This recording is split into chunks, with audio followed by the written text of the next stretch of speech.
스승님이 일으키시는 표징을 보고 싶습니다. 예수님을 찾아온 사람들, 그들은 예수님께 표징을 요구합니다. 그런데 그들이 율법학자와 바리사이였습니다. 그들은 하느님의 말씀을 전하고 가르치는 사람들이었습니다. 그들이 표징을 요구하는 것은 사람들이 기대하는 것과는 차이가 있습니다. 그들은 이미 하느님에 대한 믿음과 신앙의 사람들이기 때문입니다.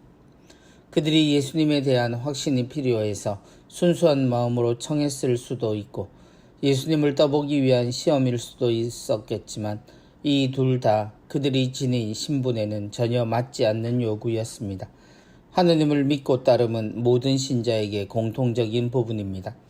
기적이나 능력으로 사람을 구분하는 것 자체가 잘못이었지만 반대로 그런 것을 기준으로 스스로를 다르다고 생각하는 것도 마찬가지의 잘못입니다. 율법학자와 바리사이는 이 두 가지 가능성 모두에서 잘못하고 있는 셈입니다. 자신들도 하지 못하는 것을 예수님에게서 확인하려 했다는 것은 그것이 가능했을 때 자신들이 믿는 하느님을 부정하고 자신들조차 부정하는 것이 될 수 있습니다.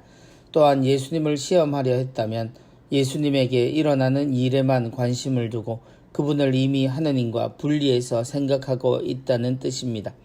기적을 부정하는 것, 기적만을 신봉하는 것 모두 그럴 수 있는 일이지만 그것은 하느님이 하시는 일일 뿐 그것으로 하느님의 능력을 드러내거나 보여주려는 의도는 그리스도의 기적과는 다른 가치입니다.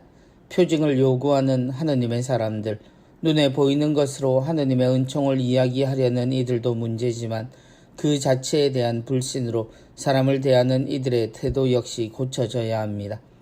성직자로서 살면서 가끔 듣게 되는 사람들의 이야기 중 신부님도 사람이다, 신부님도 성직자 이전에 한 사람이다 라는 표현이 있습니다. 맞습니다. 저는 사람입니다. 그런데 신부가 되기 전이라는 근본을 말하는 것은 맞지 않습니다. 그저 사람이 성직자일 뿐입니다. 하느님이 맡기신 일, 곧 성물을 하는 사람일 뿐 믿음의 차이가 있는 것이 아닙니다. 사제는 사제가 해야 할 일을 하며 하느님을 믿고 따릅니다. 그리고 그 일에는 하느님의 사람들과 세상이 놓여 있습니다.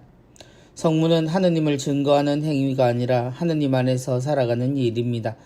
그 일에 사람들이 하느님을 식별하고 구분하는 것은 기적 등의 표징이 아니라 그 삶의 태도에서 하느님을 볼 수 있는가의 문제입니다.